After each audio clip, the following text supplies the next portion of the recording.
All right, AP Calculus Self-Check 7.3. We're going fast and furious today. Today's date is Monday, January 24th, 1/24, 2022. All right, we have this cool looking graph up here. Karen is riding her bicycle, blah, blah, blah. Find the acceleration of Karen's bicycle at t is equal to 7.5. So let's write down what we're trying to find. We're trying to find a of 7.5. 7.5. And since we're given a graph of velocity, essentially we're looking for the slope at 7.5. Let's go ahead and mark it. 7.5 is roughly that spot right there. We have to find the slope of that line. And it seems like the answer is -1, but realize that this axis, the v of t axis, is scaled by a factor of 10. It's down by 10. So really I'm going down 0.1, right 1. So if I were to comment on that, what did I just say? I just said we're looking for slope. We're essentially looking for the derivative of velocity. We're looking for v prime of 7.5. When we're looking at that slope, we noticed that it's basically just slope. It's the change in y over the change in x. And our change in y, we went down by 0.1, and we went right by 1. And you might see that divided by 1 is the same thing as just having that number in the numerator to begin with. And indeed, you are correct. It's just -0.1. Okay, this one, we do care about units. Indicate units of measure. Whenever it says that, you have the chance of losing a point if you don't put it as the correct units. So because we're looking for acceleration, we should have something per time squared. And where do we say velocity, blah, blah, blah.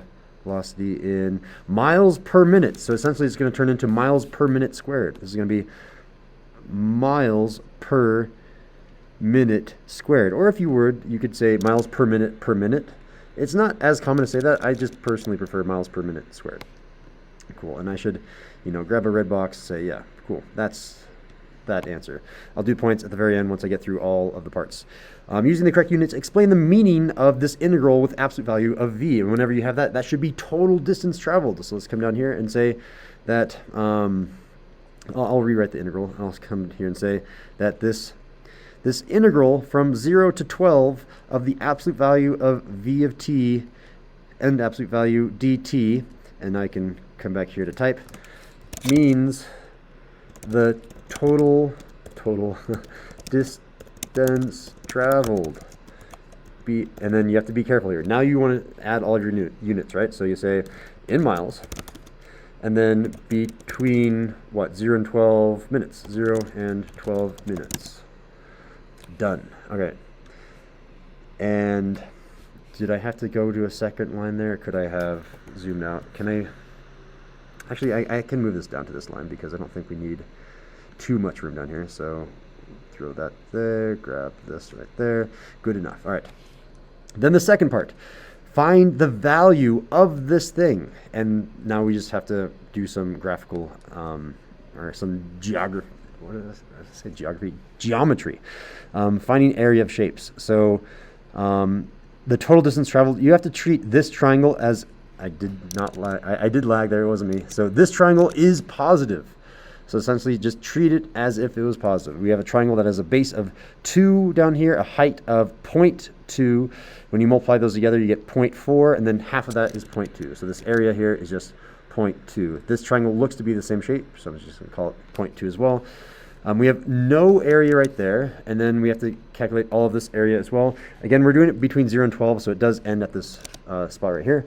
Dividing all this up, I have a triangle here that's 1 by 0.3, which is 0.3, but then half of that is 0.15. So I'm going to say that this is 0.15 for that triangle shape.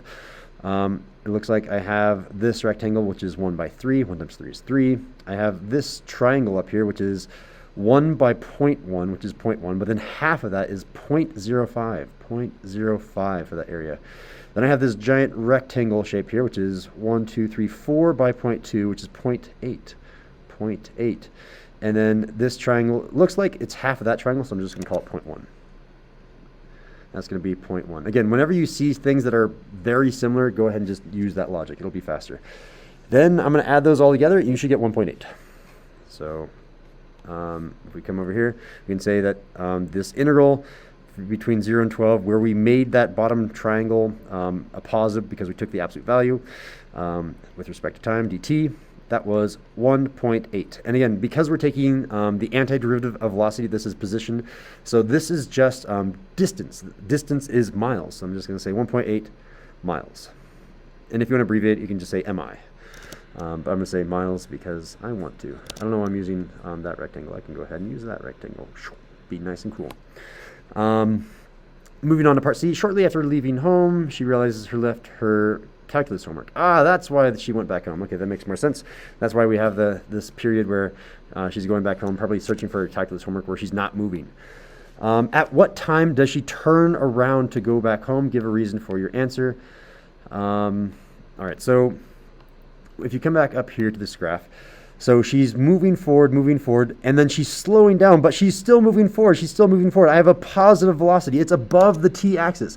At this spot right here, she now switches from going forward to now going backwards. She changes direction because we have a velocity sign change. Velocity sign change is the official definition of a change in direction. So it happens at t is equal to 2. And why? Because it's a velocity sign change. Let's go ahead and type all that out. We'll say turns around at time is equal to 2, and then you have to give a reason for your answer. Look at this last sentence. Give a reason. And we'll say because, I like writing BC because it's a little bit faster. BC, and you're not going to be typing, so get used to writing B/C. Because her velocity changes signs. In this case, from positive to negative. That's enough. You don't even have to have that last part in parentheses. I just like adding extra information to make sure that the AP graders really know I understand, but you don't need it. And then finally part D, some guy named Larry. Larry also rides his bicycle, and his velocity is this cool function. Who lives closer, Karen or Larry? Well, I'm going to have to plug this in the calculator. Wakey. All right, clear. We need to plug that into our y function. Clear that. That's going to be second power to do pi divided by 15. And that's going to be multiplied by sine of, again, we're going to have the second pi here divided by 12, and then there's going to be times t, so I can just say times x right here.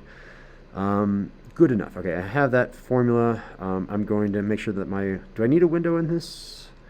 I don't think I do. I'm just going to go second, quit. Okay, so I've got that formula plugged in. Essentially, I just need to figure out what is the change in position, total change in position over the 12 minutes, and that's how far Larry lives away, total change in position. So essentially, I'm going to say Larry here. Let me label my work. This is Larry. Larry is going to be this integral between 0 and 12 of this w function. I'm just going to say w of t dt instead of writing it all out. W of t dt. And we figured out that that is going to be, okay, come back here. It's going to be math 9 between 0 to 12. Wait, not 15, 12. 12, you silly computer. 12. There you go, not L2. 12, thank you, gosh. Of vars, right, enter, with respect to x, and you get, oh, exactly 1.6. That makes life nice and easy. This is equal to 1.6. All right, so Larry lives 1.6 miles away. What about Karen? Karen lives, well, we only calculated her total distance traveled. We never calculated her change in position. So change in position, essentially, if you're reading the story correctly, she goes forward, comes back, and she really starts right here. So really, we only need this amount, and that makes sense because this is technically a negative 0.2. These two should cancel each other out. So another way of thinking about that is make this a negative, which means I'm essentially subtracting this and subtracting this. I'm subtracting 0.4 from our total. Again, we had 1.8, so if I subtract 0.4, that is 1.2. What? 1.4. Mr. Sinnell, 1.4. Again, if that doesn't make sense, just re-add all of these numbers together. You should get 1.4. So I'm going to come back down here. Karen, you live 1.4 away. So who lives closer? And then it looks like Karen actually lives closer. Larry lives 1.6 miles away. So we'll come down here. We'll make our conclusion. Karen lives closer to school. And then add in, you don't need this, I'm going to say by 0.2 miles. Just because we're cool like that. We're flexing on them. All right. Scoring, yes, that is also important. let's make this out of 9 points. I will make sure that these points do add up correctly. They might not match the key exactly. So I will give you 1 point if you got negative 0.01. I will give you 1 point if you got the units correct. So this one is totally out of 2 for part A, out of 2. For part B, I'm going to make that out of 2 as well. I'm going to give you 1 point if you use the words total distance. I'm going to give you a point. And I'm also going to give you a point if you get 1.8 miles. If you forgot the units, then I'm not going to give you that point. Got to get the units. For part C, I'm also going to give you 2 points, which means we need 3 points for part D. You must have t is equal to 2. That'll be 1 point. And the last point comes from you have to have the, oh my god, did I really mistype that badly? Changes signs. Signs, there we go. Ugh, that was terrible, I'm sorry. Changes signs, +1 for the explanation, velocity, change of sign, all of that. And then part D, 3 points. You need to have some sort of integral of W. All of that stuff is going to be +1 point. You get another 1 point if you actually got that it was 1.6, and you get 1 point if you figure out that Karen actually lives closer. If you totally take a shot in the dark, Karen lives closer, I think you still get your 1 point. So you might have got lucky, you might have got your extra point. There it is, that's going to be out of 9. Let's move on to self-check 7.4. So the first thing I noticed in 7.4 is I'm not allowed to use a calculator. If you use a calculator, you're a cheater. Go ahead and turn it off. You, go away. Actually, I'm just going to leave it running in the background. It shouldn't be too bad. All right, so how are we going to answer this without a calculator? When is it moving to the left? Yes, it's whenever velocity is below that t-axis, but we can't graph this thing. So we need to actually figure out what those critical values are. When do I touch that x-axis, I guess t-axis in this case, and then we'll move on from there. So first, where does it touch the x-axis? Where does it touch the t-axis? I'm going to take that cosine of pi over 6t, and I'm going to set that thing equal to 0, and I'm going to look for the critical values. And then hopefully between those critical values, we'll figure out what's going on. So I need to undo cosine. So where does cosine equal to 0? Again, that's when my x value is equal to 0. And you're thinking about like the unit circle. On the unit circle, I have x values equal to 0 at that spot here and this spot here, the top and the bottom. So that's when I have pi over 2 and 3 pi over 2. So I can say that this value could happen at this pi over 6t could happen up. It could happen at pi over 2. Or this pi over 6t, that could happen at this 3 pi over 2. 3 pi over 2. All right, that's the way you kind of take arc cosine. Arc cosine of 0 is pi over 2. Arc cosine of 0 is 3 pi over 2. You have to count for both of those. And that is between 0 and 2 pi, which I assume is okay for this problem. Solve both sides. If I divide both sides by pi, all these pi's go away. Divide both sides by pi, pi and pi is gone. And essentially I'm left with a 1/6 here. That's a 1/6 and a 1/6. So in order to solve, I'm going to multiply both sides by 6, multiply right side by 6, multiply left side by 6, right and left, right and left. I did it backwards, but that's okay. 6 and 6. When I do that, I'm left with t by itself. Those 6's cancel out, 6's cancel out, and I'm left with t is equal to 6 over 2, and guess what? That's 3. Oh my gosh, computer, is it that much lag? Please. T is equal to 3, and 6 divided by 2 is 3. 3 times 3 is 9, or t could be 9. Those are the two t values between 0 and 12, and that makes sense. Like if I went another 5 pi over 2, which would be, again, up here, that would be outside the boundaries. That would be, what would that be, like 15 or something? That's too big. It's outside the 12. So these are only two t values. So let's go ahead and draw our x-axis, I guess, my t-axis, if I'm being technically correct. So here's my t-axis. And I have, it touches this t-axis here at 3, and it touches the t-axis here at 9. I need to figure out if it's above or below the graph when it touches these. So let's go ahead and do like a test value. If I do a test value, I don't know, let me plug in 4. If I plug in 4, that's not a good value. Oh, I know a good value, 6. Because if I plug in 6, oh my gosh, the lag, I'm not able to handle it. When I plug in 6, I'm going to get 6 and 6, numerator and denominator, and that's going to just be cosine of pi. Cosine of pi, well, cosine is over here. That's like literally -1. So this is going to be a negative value over here. And usually I put the negatives on the top. So I'll say that's a negative value, and what happens if I plug in a bigger number? What happens if I plug in 12? Well, if I plug in 12, then I'm going to get 12 over 6, which is 2. This is 2 pi. Cosine of 2 pi is right here, which is a positive value. What happens? So the test point that I did was 12 here. Another test point that I can do is 0. When I plug in 0, 0 times pi over 6 is 0. Cosine of 0 is this same point that I already have, which is, again, a positive value of x. So that is also a positive. So again, we can't tell exactly what the shape of the function looks like. It's some sort of sinusoidal wave, but I can tell that it's definitely negative between 3 and 9. That's where it's moving to the left. Left is wherever I have a negative velocity. So let me write over here. Left means velocity is less than 0, or if you prefer, velocity is negative. And that only happens between 3 and 9. So we can have our final answer here. We say between 3 and 9. I like this interval notation instead of the inequality notation. And then I will not use a line, but I'll use a box. Box, please, computer. Thank you. A box my answer. Between 3 and 9. That's my final answer. For part B, write but do not evaluate an integral expression that gives you the total distance traveled. Okay, total distance traveled. That is, again, total distance traveled, absolute value. So you need to do the integral between t is equal to 0 to 6, so between 0 and 6, of velocity. So absolute value of velocity, v of t, and absolute value dt. And do not evaluate. We are done. We're literally done. Awesome. We're on to part C.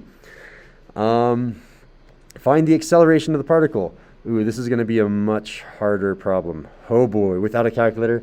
And is this particle, or is the speed increasing, decreasing, or neither? Oh boy, all right, here we go. So the acceleration first is the derivative of velocity. So I'll say acceleration at 4 is equal to the velocity, but if we take the derivative. So I can write d dt or v prime, it doesn't matter. I'm going to say v prime of 4. Those are the same things. So I need to find v prime, and I only have v.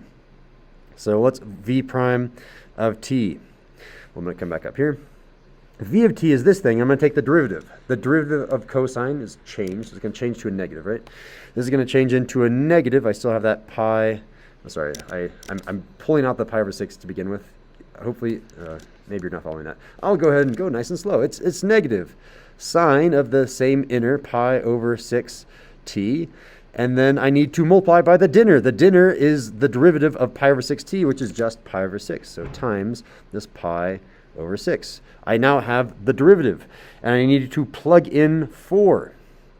Oh boy, so coming back up here. I know it's kind of out of order. Maybe I'll just come down here. So v prime of 4. V prime of 4. Actually plugging this in. This is going to be negative. I'll put the pi over 6 out front. So negative pi over 6 times this sine of, it's going to be 4 pi over 6. 4 pi over 6 reduces to 2 pi over 3. And if I'm looking at a unit circle, 2 pi over 3 is right about here. You have like this is cutting the top section into 3 pieces. 1 piece, 2 piece, 3 piece, and 2/3 of the pieces ends up being at this point right here. Sine of that point is the y coordinate, and the y coordinate is square root of 3 over 2. So this right here is the square root of 3 over 2. If you don't have your trig values of special angles memorized, you should definitely go rememorize that on Quizlet. So that's square root of 3 over 2, and I'm going to multiply that by negative pi over 6, and you can't really do anything. That's just negative pi over 6 times square root of 3 over 2, and I can say that's equal to, just squish the tops together, negative pi root 3 all over 12. I mean, it's gross, but the main thing that we need is that it's negative for the next part of the answer. So let's find the acceleration at time t. Okay, so that's one of the answers. Let's definitely box it. We're done with that first half. And now the second half. Is the speed of the particle increasing or decreasing or neither at time is equal to 4? Well, we need to compare the velocity and acceleration. The velocity we do not have. Do we have it up here anywhere? Sometimes they make us do it early. We did not do it in this case. So we need to figure out what is v of 4, not v prime of 4. Let's do that in black so we can distinguish it. V of 4.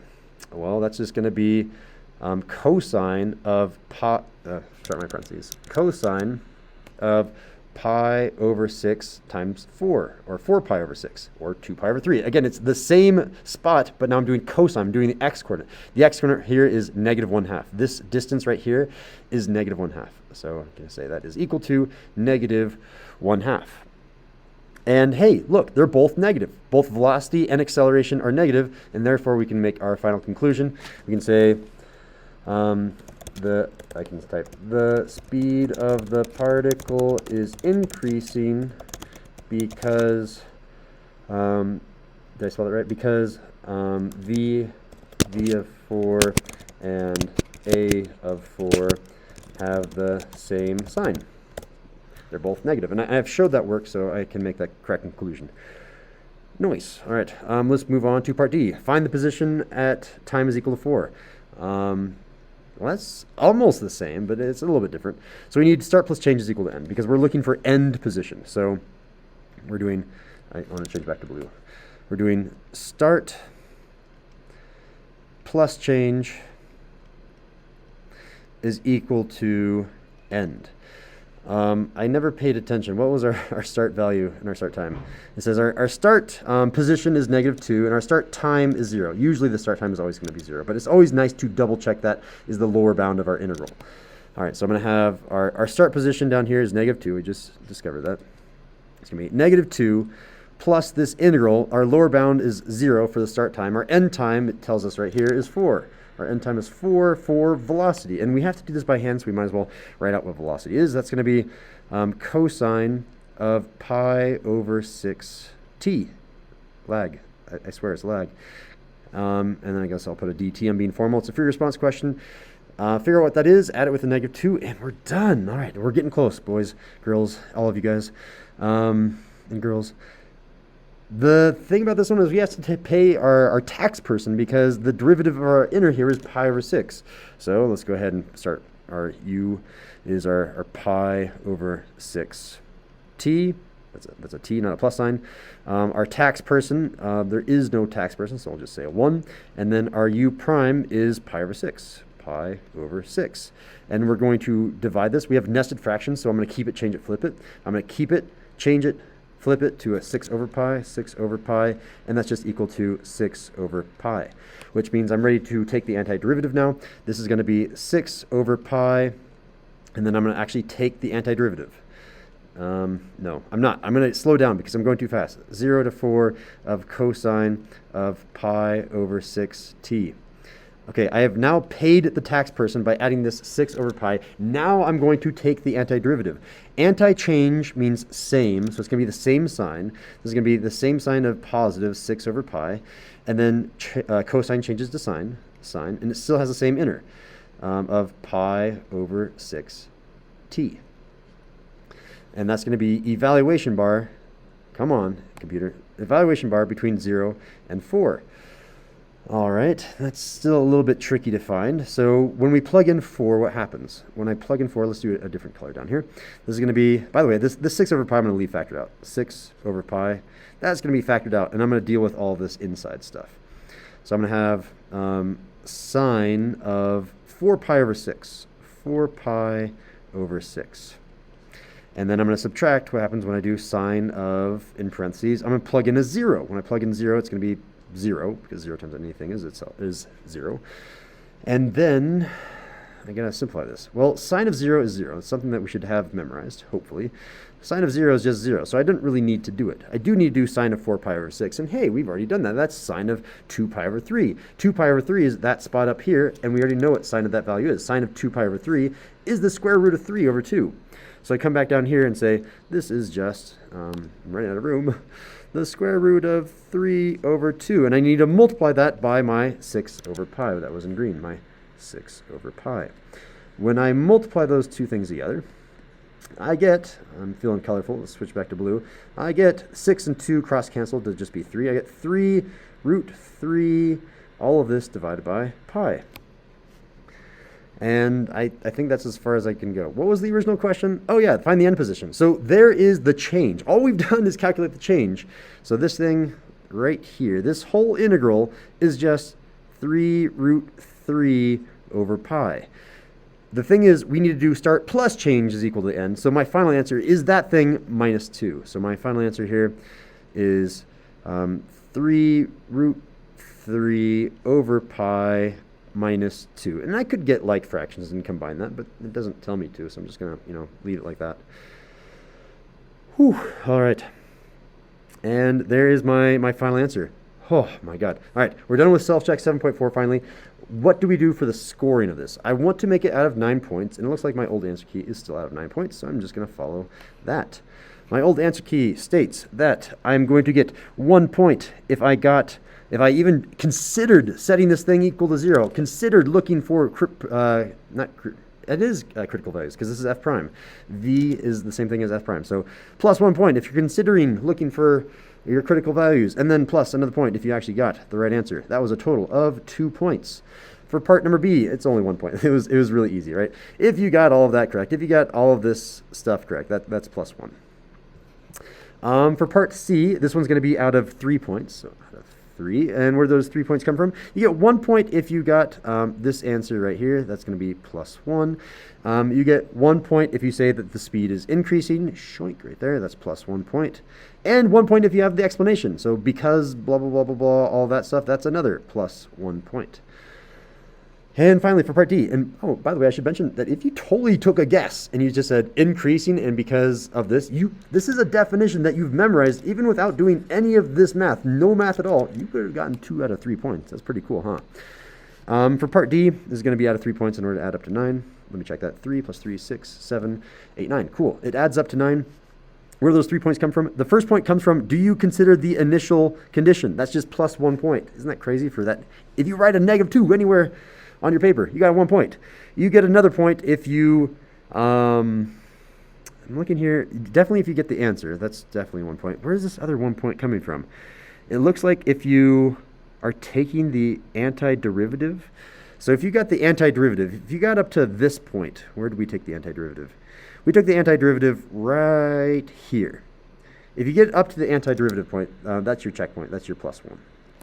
And that's your 3 points. Again, go ahead and add your points for both of these. They should both be out of 9. 3, 4, 5, 6, 7, 8, 9. Yeah, that is out of 9.